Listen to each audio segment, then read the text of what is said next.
하시고 주님 앞에 감사하는 우리 모두가 되게 하옵소서. 예수님의 이름으로 간절히 기도드립니다. 아멘. 마스크를 쓰고 찬양하는 게 참 어렵습니다.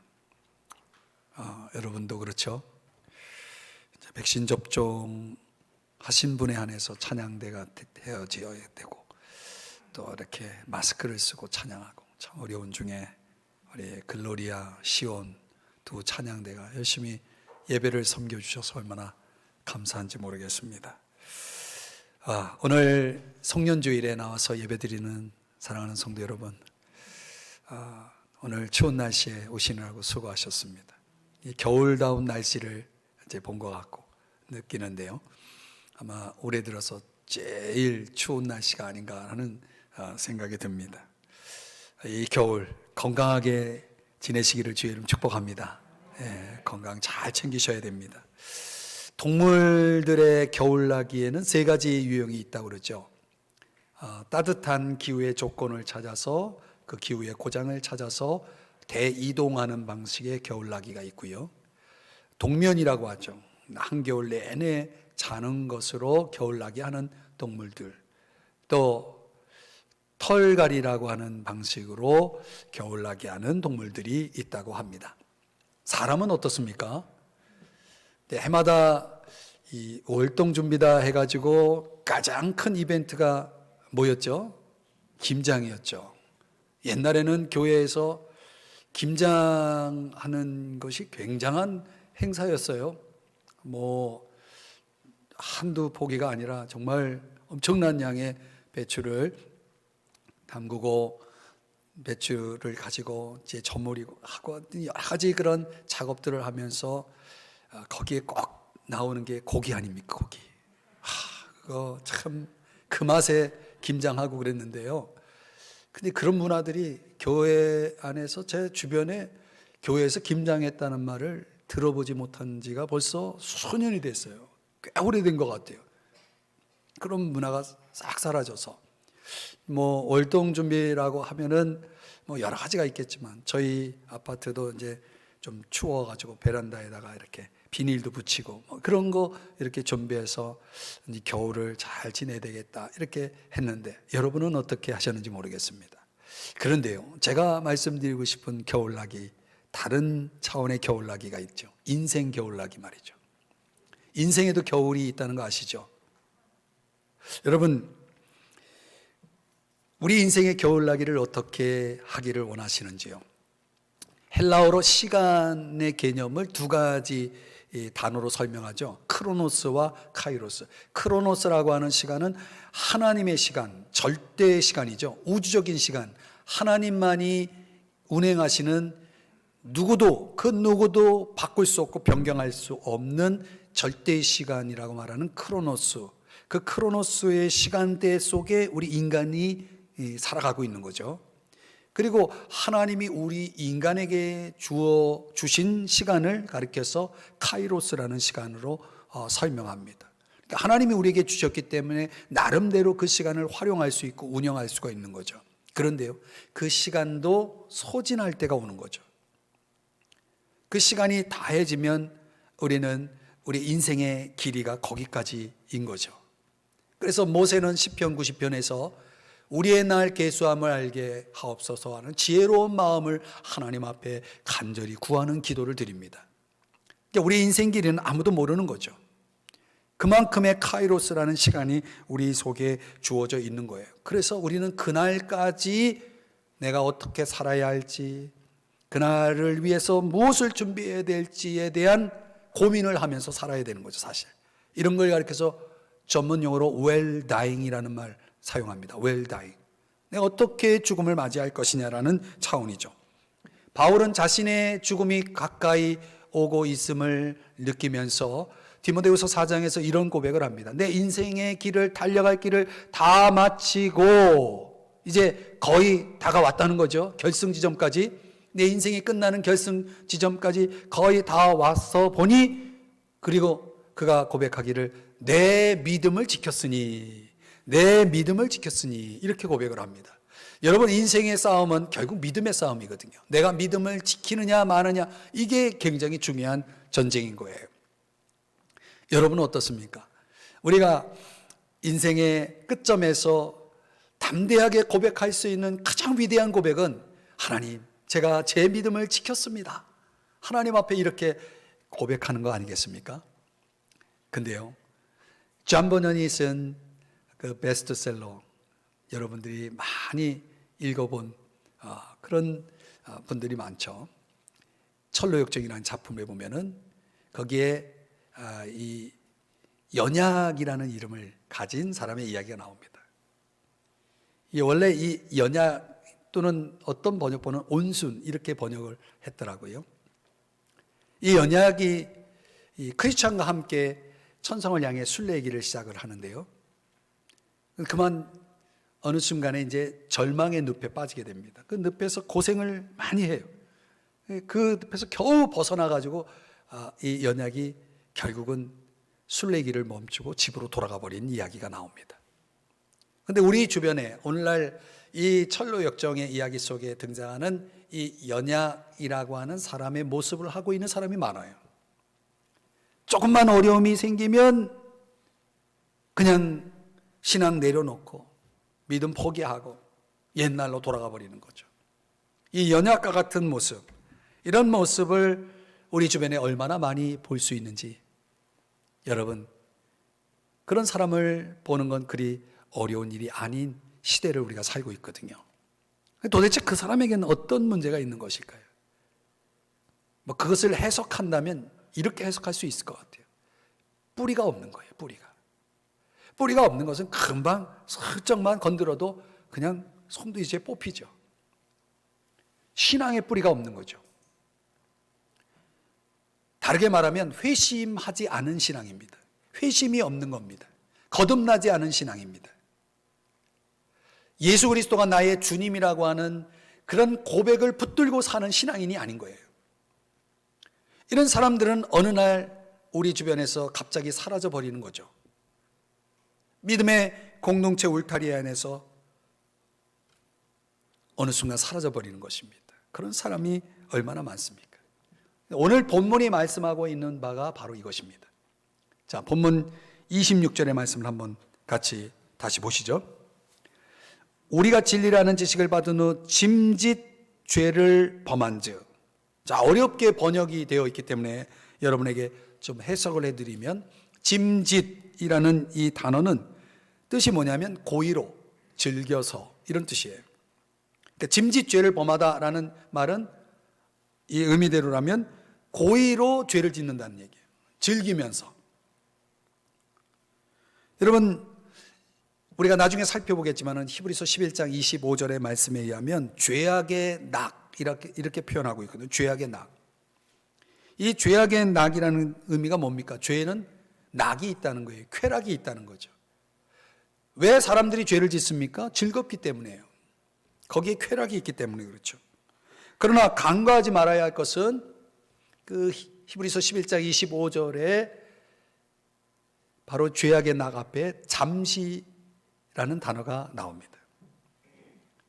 결국 이 죄를 즐기기는 할 수 있지만 그 즐거움이라는 것이 잠시 잠깐 주어지는 것이라는 거죠. 그리고 그 즐거움이 끝나면 반드시 죄는 대가를 치르게 되어 있는 것입니다. 하나님의 심판을 받고 그리고 파멸의 형벌을 받게 되는 것이죠.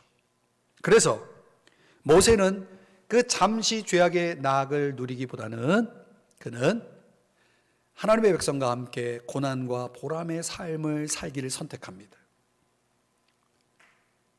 참으로 지혜로운 선택 아닙니까? 오늘 저와 여러분에게도 선택이 주어져 있는 거죠. 죄악의 낙과 고난과 보람의 삶 가운데 우리는 무엇을 선택할 것인가? 여러분이 마음으로 생각해 보세요. 나는 어떤 선택을 할 것인가? 자, 여러분, 그렇다면 오늘 우리가 저와 여러분이 이런 문제 제기와 함께 같이 고민하면서 풀어갈 질문이 있다면 바로 이것입니다. 과연 우리는 우리의 인생길에서 죄악에 빠지지 아니하고 우리의 인생의 마지막 끝점까지 승리하는 인생을 살아갈 갈 수 있겠는가? 어떻게 그런 인생이 가능하겠는가? 오늘 본문에서 세 가지의 교훈을 찾아보고자 합니다. 첫 번째는요, 진리의 지식을 적용해야 그것이 가능합니다. 적용하는 것이 필요합니다. 자, 26절을 다시 보시면 이 26절을 살펴보면서 제가 참 이해가 안 된 부분이 바로 이런 내용인데요. 이렇게 시작하죠. 우리가 진리를 아는 지식을 받은 후. 이런 경험을 했다는 것은 이 사람에게 신앙이 있다는 거거든요. 신앙이 있을 뿐만 아니라 그는 진리를 배운 경험이 있어요. 그리고 그 진리에 대한 이해와 깨달음을 경험했어요. 그리고 그 진리에 관련한 지식을 가지고 있는 사람이에요. 소유하고 있는 사람이죠. 그런데 그가 짐짓죄를 범했다? 진리를 알고 진리의 지식을 가지고 있는데 고의로 죄를 즐기면서 생활하고 있다? 여러분, 이게 가능할까요? 이런 일이 가능한 겁니까? 도대체 무슨 일이 일어난 것일까요? 왜 그는 진리를 가지고 있으면서 죄를 즐기고 있는 것입니까? 이것이 누구의 이야기입니까? 혹 우리의 이야기는 아닐까요? 자, 호세아 4장 6절의 말씀을 한번 보실까요? 내 백성이 지식이 없으므로 망하는도다 그랬죠. 왜 망한다고요? 지식이 없어서죠. 다시 본문으로 돌아오면 26절 본문으로 돌아오면 진리의 지식이 있어도 망할 수 있다는 걸 본문은 보여주죠. 진리의 지식이 없어서 망하는 사람도 있고 지식이 있음에도 불구하고 망하는 사람이 있더라는 거죠. 다시 호세아서 4장 6절을 보시면 이유가 뭐냐? 바로 이것 때문에 내가 지식을 버렸으니 지식이 있기는 있는데 그 지식을 어떻게 해요? 버리는 거죠. 여러분, 우리가 심각하게 좀 생각을 해봐야 됩니다. 왜 사람들은 지식을 버립니까? 진리의 지식을 버리는 이유가 뭘까요? 이유는 간단해요. 죄 때문이죠. 욕심 때문이죠. 여러분, 현대인들을 보면은 참 엘리트들이 참 많습니다. 지식 시대를 살아가고 있기 때문에 똑똑한 사람들이 되게 많아요. 제가 이제 아내가 치료를 받으면서 여러 가지 이제 검사도 하고 또 검사에 대한 결과를 의사에게 듣고 하는 과정 속에서 굉장히 답답한 거는 의사들이 제대로 설명을 안 해줘요. 뭐 잠깐 들어갔다 나오는 그 사이에 뭐 얼마나 많은 얘기가 있겠습니까? 그냥 대충 설명하고 끝나요. 그러니까 너무 답답해요. 간호사 붙잡고 조금 더 얘기하려고 해도 간호사가 시간을 안 줘요. 그래서 이제 제가 한 게 뭐냐면 이제 모바일 그걸 가지고 거기다가 지식들을 검색을 해가지고 아내의 그 검사 결과지를 한 몇 시간을 거쳐서 공부를 하는 겁니다. 용어를 하나씩 찾아가면서 이게 P53이라는 게 이런 거구나 하면서 하나씩 하면서 제가 몇 시간을 공부를 했다는 거 아닙니까? 의사 선생님이 그런 거 설명 안 해주니까. 그래서 그걸 공부한 나머지 제가 착각하게 됐어요. 의사가 된 것 같이. 갑자기 내가 의사가 된 것 같아요. 근데 이렇게 딱 모든 걸 이제 내가 이제 해독을 하게 되니까, 여러분, 제가 의대를 안 갔어도 어느 한 부분에서는 이제는 어느 정도 지식을 가지니까요. 거의 의사예요. 뭐 의사는 좀 너무 지나쳤고 거의 간호사예요. 그래서 제가 여러분들에게 말씀드리고 싶은 건 그래요. 우리가 오늘 이 시대를 살고 있으면서 내가 얻고자 하는 지식을 굳이 유학 가지 않아도, 미국에 가지 않아도, 영국에 가지 않아도, 굳이 대학을 가지 않아도 내가 얻고자 하는 지식을 얻을 수 있는 시대로 우리가 살고 있는 거예요. 참 좋은 세상이죠. 그래서 현대인들의 특징이 뭡니까? 지식이 많다는 거예요. 아는 게 되게 많아요. 근데 문제가 뭡니까? 아는 대로 못 살아요. 이게 문제죠. 아는 건 그렇게 많아요. 뭐가 좋은지 뭐가 나쁜지 아는 건 되게 많은데 그거 하나 제대로 실천하는 게 없다는 게 문제죠. 지식 따로 생활 따로죠. 이런 문제를 가지고 신앙 안에 들어다 보면 신앙 안에도 우리가 그런 경우가 많아요. 아는 건 되게 많아요. 신앙생활 한두 해 했습니까? 여러분이 교회를 다니면서 얼마나 많은 말씀을 들었습니까? 아는 건 되게 많아요. 그런데 막상 실천하는 건 별로 없어요. 이게 문제죠. 근데 우리 신앙인들 안에 그런 문제가 발생되는 이유가 뭐냐? 결국은 오해에서 비롯된다는 걸 알 수 있어요. 신앙인들은 신앙생활에 있어서 딱 자기가 구분을 해놓은 게 있어요. 영적인 것과 세속적인 것. 주일은 반드시 지켜야 된다는 거 알아요. 그래서 예배를 드려요. 물론 그렇지 않은 사람 많지만 그 주일날 예배를 꼭 드려요. 그러면 기껏 해야 1시간, 교회 오고 가는 시간 다 따져도 2-3시간이면 끝나요. 그리고 나머지 시간은 다 내 세상이에요. 내가 하고 싶은 대로 살아요. 주일이라는 그 몇 시간 안에 모든 나의 신앙이 들어가 있고 그 외에는 내 세상이에요. 그럼 일주일 내내 나 하고 싶은 대로 사는 거예요. 그건 세속 시간, 세속적인 삶이고 이거는 영적인 삶이고 이렇게 너무나 구별을 해놓고 막상 영적인 삶에는 부분 겨우 1시간, 겨우 2시간 이 정도예요. 여러분 경건의 시간이라는 걸 하시는 분들이 있죠. 기껏 해봤자 30분, 1시간이죠. 성경을 본다고 해도 그 정도죠. 그리고 나머지는 나 하고 싶은 대로 살아요. 이거는 신앙생활에 있어서 아주 큰 오해입니다. 하나님은 저와 여러분이 경건의 시간을 하라고 부르신 것이 아니라 경건의 삶을 살라라고 부르셨다는 거예요.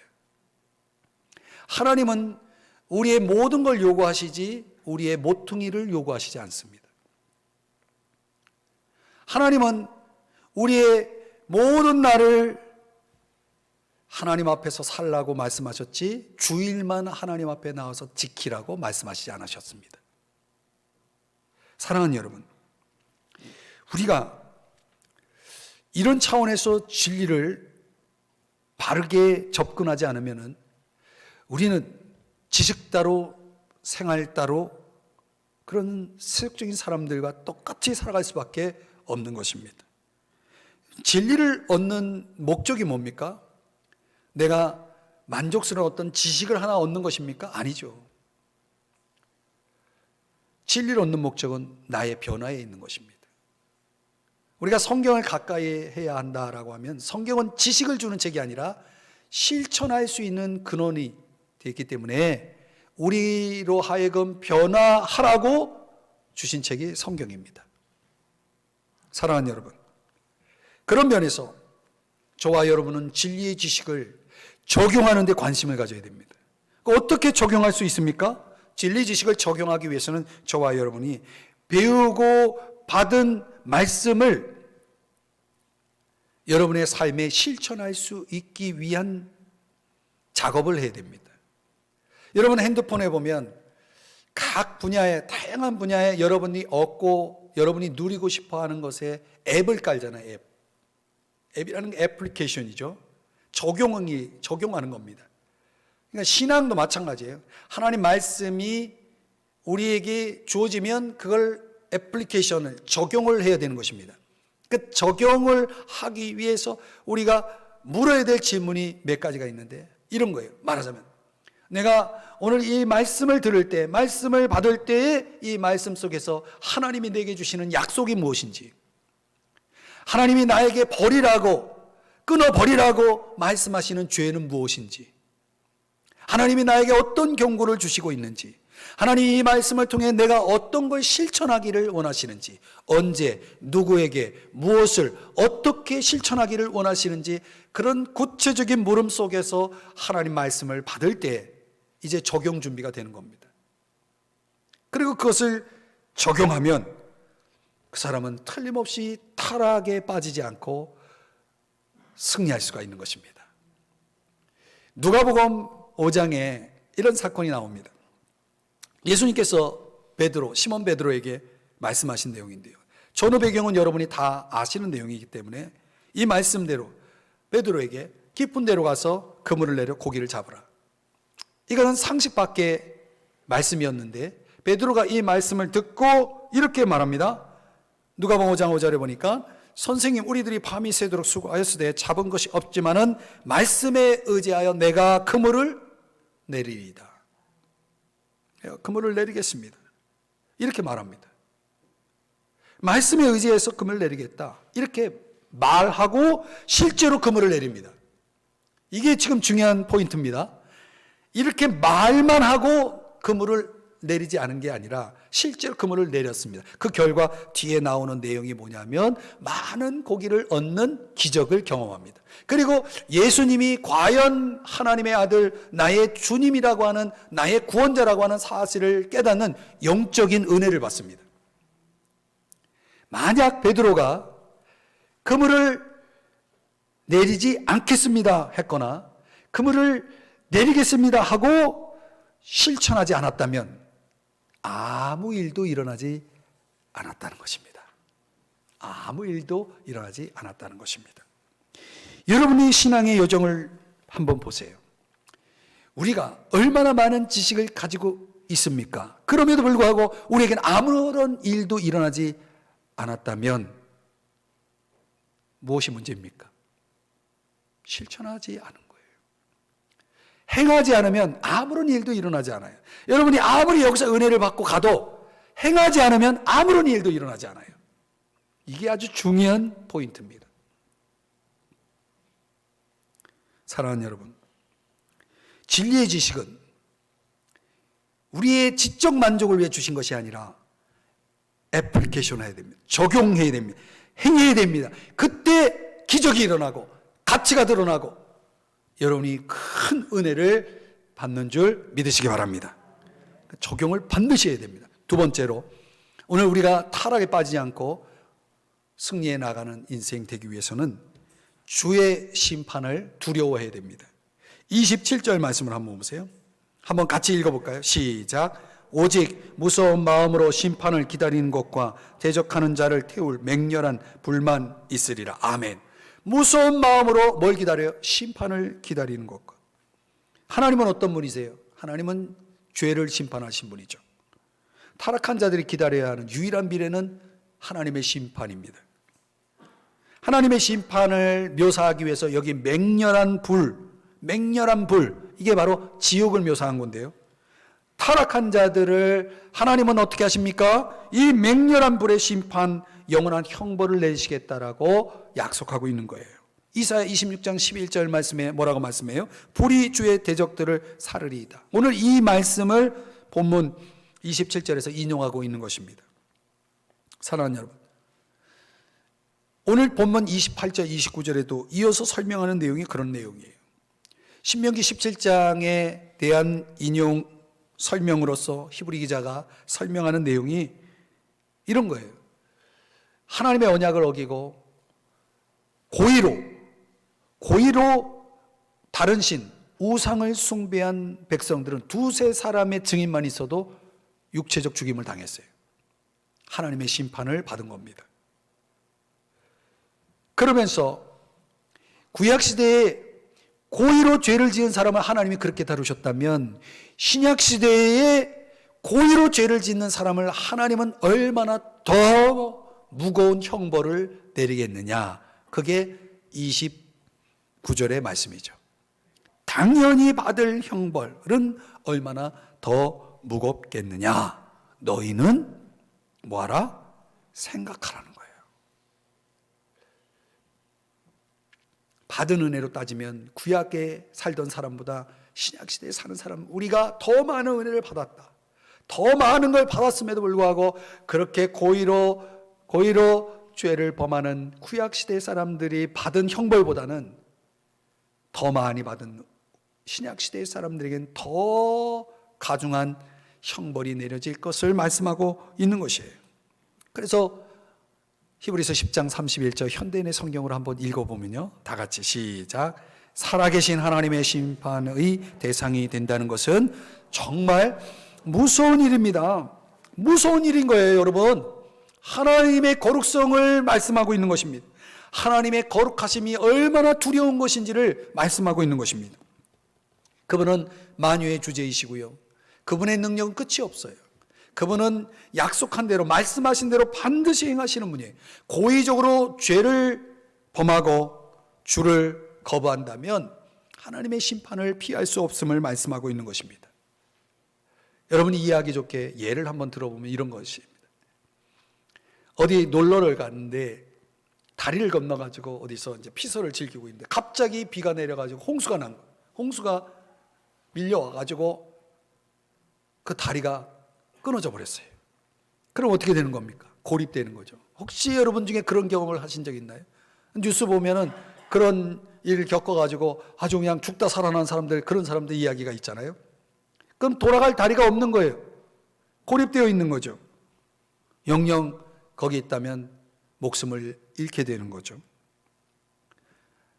여러분, 마찬가지로 하나님의 심판이 있기 전까지는 아직 돌아갈 다리가 있는 것과 같아요. 하나님 심판이 아직 임하지 않았어요. 그것은 아직 내가 다시 원래대로 돌아갈 수 있는 다리가 아직 그대로 유지되고 있는 거예요. 많은 사람들이 영적인 폭풍우를 만납니다. 그 폭풍우 앞에 힘없이 쓰러집니다. 그리고 교회를 떠납니다. 믿음을 버립니다. 그러나 그들에게는 아직 희망은 있습니다. 왜냐하면 다리가 끊어지지 않았기 때문입니다. 다리가 끊어지지 않았기 때문에. 그래서 그들은 다시 돌아올 수 있는 기회는 아직은 있는 거예요. 근데 그 다리가 언제 끊어질지는 모르는 거예요. 성경에 나오는 두 사람의 예를 한번 들어볼까요? 한 사람은 그 다리가 끊어지기 전에 돌아왔고, 한 사람은 다리가 끊어져서 결국 못 돌아온 사람의 이야기입니다. 다윗의 경우, 구약의 다윗의 경우는 사무엘하 24장에서 이런 이야기가 나옵니다. 다윗이 하나님을 의지하고 굉장히 하나님께 순종하는 사람인데 어느 날 마음이 교만해져 가지고 하나님이 하지 말라는 인구조사를 하는 죄를 범하게 됩니다. 그때 하나님이 진노하면서 내가 너에게 그 죄에 대한 징벌을 내리겠는데 세 가지 중에 세 가지를 내릴 것이야. 근데 이 세 가지 중에 너가 선택해. 죄에 대한 벌로, 심판으로 이 세 가지 중에 하나를 선택해. 해서 다윗이 선택한 것이 14절의 말씀인데요. 한번 보실까요? 여호와의 손에 빠지게 하소서. 여호와의 손에 빠지게 하소서. 조금 전에 우리가 하나님의 손, 하나님의 그 심판의 손에 빠진다는 게 얼마나 무서운지를 말씀을 살펴봤잖아요. 근데 다윗이 하나님을 의지하고 하나님을 믿는 다윗에게 하나님의 손은 어떤 손인지 아십니까? 왜 다윗은 하나님의 손에 빠지기를 원했습니까? 이 손이야말로 사랑의 손이거든요. 용서의 손이거든요. 다시 기회를 주는 손이거든요. 매를 맞아도 기회가 있는 거예요. 다시 회복할 수 있는 기회가 있는 것입니다. 그래서 다윗은 하나님 앞에 사랑의 매를 맞으면서 하나님, 제가 하나님의 손에 빠져서 매를 맞기는 맞겠지만은 저를 용서해 주시고 저를 다시금 원래대로 회복시켜 주세요 하면서 하나님 앞에 이 고백, 사무엘하 24장 14절의 고백을 하고 있는 것입니다. 결국은 그는 돌아올 기회를 살린 거예요. 그런데 신약에 벨릭스라는 사람의 이야기가 나옵니다. 이 사람은 대조적으로 살리지를 못합니다. 사도행전 24장에 보면 이 벨릭스라는 사람은 유대 총독입니다. 그리고 바울이 재판을 받을 때 재판관이었습니다. 그런데 여러분 들어보세요. 이 벨릭스는 어떤 사람이냐면 두 가지를 좋아해요. 돈을 좋아하고 성을 좋아해요. 아주 악명 높은 재판관입니다.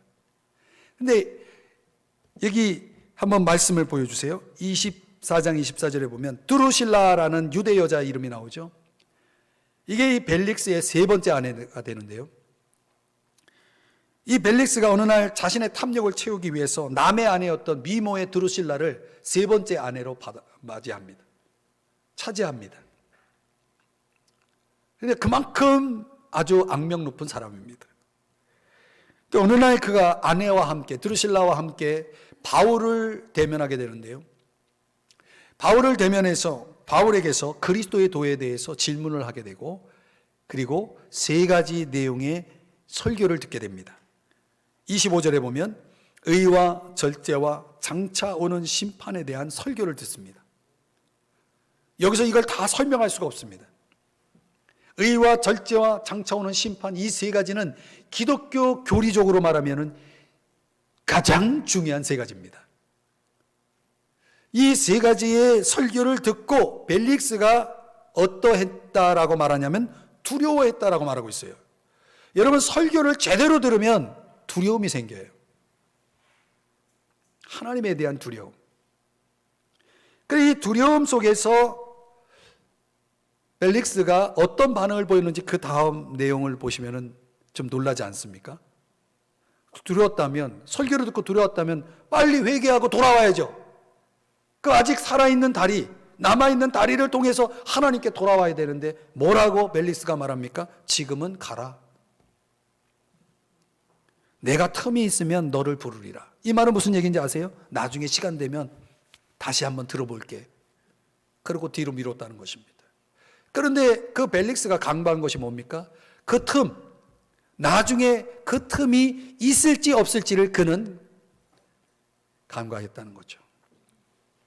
성경에 어디에도 벨릭스가 회개하여 주님 앞에 돌아왔다는 얘기가 없습니다.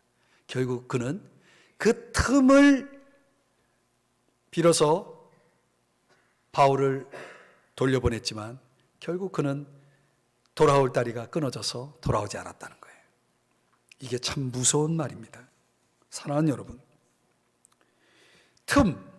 틈이 있으면 그 틈이 있을지 없을지 누가 합니까? 여러분, 우리의 내일이 있을지 없을지 누가 합니까? 아무도 장담 못하는 거예요. 하여 오늘 우리가 이 말씀 속에서 반드시 깨달아야 될 것은 뭐냐? 언제 돌아와야 되냐? 지금 돌아와야 되는 거예요. 주의 심판을 두려워해야 할 이유는 오늘 내가 주의 심판대 앞에 설지 모른다는 심정으로 산다는 걸 얘기하는 거예요. 사랑하는 여러분, 회개는 언제 해야 됩니까? 내일이 아니고 틈이 있으면 아니고 오늘 해야 되는 겁니다. 오늘 하고 오늘 돌아와야 내가 사는 것입니다.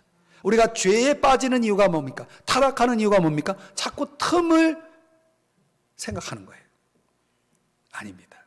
아닙니다. 그거는 내 시간이 아닙니다. 사랑하는 여러분, 꼭 기억하십시오. 주의 심판을 두려워해야 여러분이 죄에 빠지지 않습니다. 여러분이 승리하는 비결입니다. 마지막 세 번째는요, 타락의 길에 빠지지 않고 승리하려면 성령의 인도를 따라야 됩니다. 오늘 본문 29절의 말씀에 이런 표현이 나옵니다. 은혜의 성령을 욕되게 하는 자. 타락한 사람들을 표현한 건데요, 성령에 대해서 은혜의 성령이라고 말하고 있잖아요. 여러분, 성령은 하나님의 영, 우리 믿는 사람들, 예수를 믿는 사람들 안에 있는 하나님의 영을 가리켜서 성령이라고 말하죠. 그 성령이 우리 안에서 하시는 일이 뭡니까? 고린도전서 2장 12절의 말씀에 보니까 하나님이 우리에게 은혜를 주신 선물을 알게 하신다고 그랬어요. 하나님이 어떤 은혜를 우리에게 주셨는지를 성령이 알게 하셔서 깨닫는 거예요. 아, 하나님이 나에게 은혜 주셨구나. 깨닫는 것. 그런데 히브리 독자 가운데 타락한 자를 설명하면서 성령을 욕되게 하는 자라고 그랬는데, 이건 결국은 성령의 역사를 뭐 하는 거냐면 부인하고 거부하는 겁니다. 이런 사람은 마가복음 3장 29절의 말씀에 의하면 절대로 용서받지 못합니다. 돌아올 다리가 끊어지는 것입니다. 이런 사람은 성령이 없는 사람이라고 말해도 틀리지 않습니다. 로마서 8장 9절에 보면 누구든지 그리스도의 영이 없으면 그리스도의 사람이 아닌 것입니다. 성령이 없는 사람은 그리스도의 사람이 아닌 것입니다. 미국의 레너드 스위트 교수가 말한 용어 가운데 이런 용어가 있습니다. 예수 결핍장애. 이 디스오더라고 하는 단어, 장애라는 단어는 일종의 질병을 얘기하는 건데요. 무슨 말이냐면 이 레너드 스위트 교수가 하는 말이 우리 속에 예수가 없는 것이 병이다는 거예요. 병. 우리 속에 성령이 없는 것, 예수가 없는 것이 병이에요. 병. 오늘 우리의 현실이 이런 병에 걸린 사람들에 의해서 얼마나 많은 문제들이 발생되는지 아십니까? 반면에 우리 그리스도인들 가리켜서 그 속에 이 결핍장애를 이겨내고 극복한 사람들이죠. 그렇기 때문에 그들 속에는 뭐가 있어요? 성령이 있는 거예요. 성령의 인도가 있는 거죠. 성령의 감동이 있는 거죠. 성령의 역사가 있는 거죠. 그거를 따라가는 사람을 가리켜서 우리는 신앙인이다 이렇게 말하는 것입니다. 그런 삶을 살았던 대표적인 사람이 바울입니다. 바울은 사도행전 20장 22절의 말씀에 가보면 보라 이제 나는 성령에 매여 있는 사람이었다는 거죠. 그러니까 바울이 구원받은 이후에 성령이 주시는 생각, 느낌, 감동 이런 거를 그는 그대로 따라가는 그런 삶을 살았다는 것입니다. 그래서 한 신학자는 그의 선교를 가리켜서 전략 없는 것이 전략이다 이렇게 표현했습니다. 실제로 바울은요, 내가 어딜 가야 되는지, 어떻게 살아야 되는지, 결과가 어떻게 나올 것인지 이런 걱정을 안 했어요. 내가 살 것인지 죽을 것인지 이런 염려를 하지 않았어요. 왜? 성령의 인도를 따라가기만 하면 되니까. 그래서 전략 없는 것이 그의 전략이었다라는 것은 순전히 성령에게만 맡기고 그의 인도를 따라서 살았다는 것을 보여주는 이야기죠. 성령은 끊임없이 우리에게 은혜 주시고 말씀을 주시고 위로를 주시고 죄를 깨닫게 하시고 하나님이 원하시는 길을 가게 하시고 이런 역사들이 요한복음 16장 8절, 16장 13절 이런 데서 말씀을 하고 있는 것입니다. 사랑하는 여러분, 우리가 이걸 기억해야 돼요. 데살로니가전서 5장 19절에 말씀하듯이 성령을 소멸하지 말아야 되는 것입니다. 소멸이라는 것은 불을 끄다는 거예요. 성령의 불을 끄다는 것은 무슨 뜻이냐면 성령의 인도에 순종하지 않는 것을 얘기합니다. 그러니까 어느 날 하나님이 내게 마음에 감동을 주셨는데 내가 그걸 순종하지 않아요. 그럼 불을 끄는 겁니다. 그런데 다시 불이 붙어 있어요. 근데 또 꺼요. 그걸 몇 번 반복하면 완전히 꺼지는 겁니다. 불이 꺼지면 어떻습니까? 어두워집니다. 어두워지면 갈 바를 알지 못하기 때문에 방황하는 겁니다. 헤매는 겁니다. 그러면 주님은 멀어지고 죄악에 빠져서 타락해서 결국은 오늘 본문에서 말씀하는 것처럼 다시 돌아올 다리가 없어지는 것입니다. 이게 참 무서운 거예요. 한 번, 두 번 하고 그리고 멈추면 되는데 그게 계속 반복되면 불은 꺼지는 것입니다.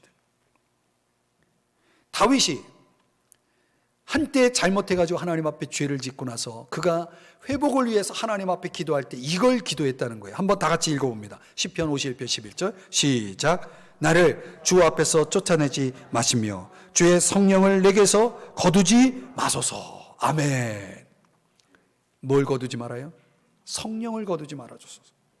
다윗은 너무나 이걸 깊이 깨달은 사람입니다. 성령이 없이는 한순간도 살아갈 수 없다는 사실을 그는 깨닫고 있었던 것이죠. 우리도 마찬가지예요. 성령을 소멸하지 마셔야 됩니다. 여러분, 성령은 우리 안에서 역사하시는 분이라고 그랬잖아요. 하나님이 우리 마음 가운데, 여러분 마음 가운데 역사하시고 계시는데 여러분에게 주는 생각, 마음의 소원, 감동, 어떤 지시 이런 것들을 받고 알고 따르는 신앙인, 그런 신앙인은 절대 타락할 일이 없습니다. 절대 실패할 일이 없습니다. 절대 넘어질 일이 없습니다. 성령의 인도를 따라간다는 건 결국은 뭐예요?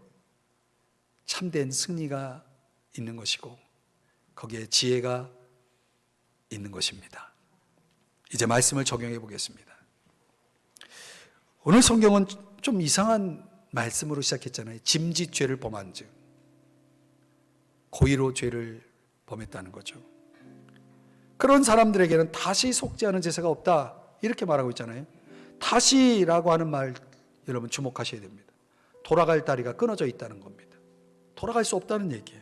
어떤 사람은 죄를 고의적으로 한 번, 두 번, 세 번 짓다 보니 이제 돌아갈 수가 없는 거예요. 끝나버린 거예요. 여러분, 이런 사람이 히브리 독자들 가운데 있었다.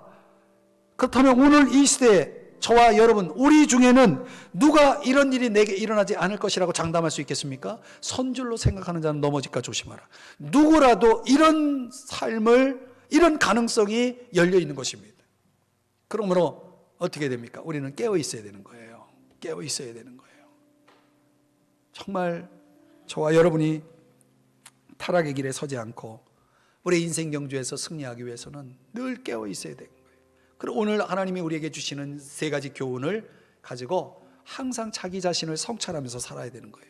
내가 진리의 말씀을 잘 적용하면서 실천하면서 살고 있는지, 내가 행하지 않으면 아무런 일도 일어나지 않아요. 아무런 변화도 일어나지 않아요. 아무런 기적도 일어나지 않아요. 그런 인생을 살아서는 안 되는 거죠. 주의 심판을 두려워해야 되는 것입니다. 이 두려움이 나를 회개하게 만드는 거예요. 나를 돌아서게 만드는 거예요. 나를 정신 차리게 만드는 거거든요. 주의 심판을 두려워해야 되는 것입니다. 성령의 인도를 따라 순종하고 있는지, 마음의 감동을 자꾸 지워버리고 무시해버리고 불을 자꾸 끄고 있지는 않은지, 그러다 큰일 납니다. 큰일 납니다. 사랑하는 성도 여러분, 오늘 이 세 가지 성찰을 통해서 저와 여러분이 2021년 남은 날 마무리 잘 하시고, 새해, 아니 여러분의 남은 인생의 길이만큼 여러분의 인생 경주 속에 이 중요한 성찰을 통해서 여러분의 삶이 타락에 빠지는 자 아니, 날마다 승리하고 마침내 궁극적인 승리자로 주님 앞에 서시기를 주의 이름으로 축복합니다.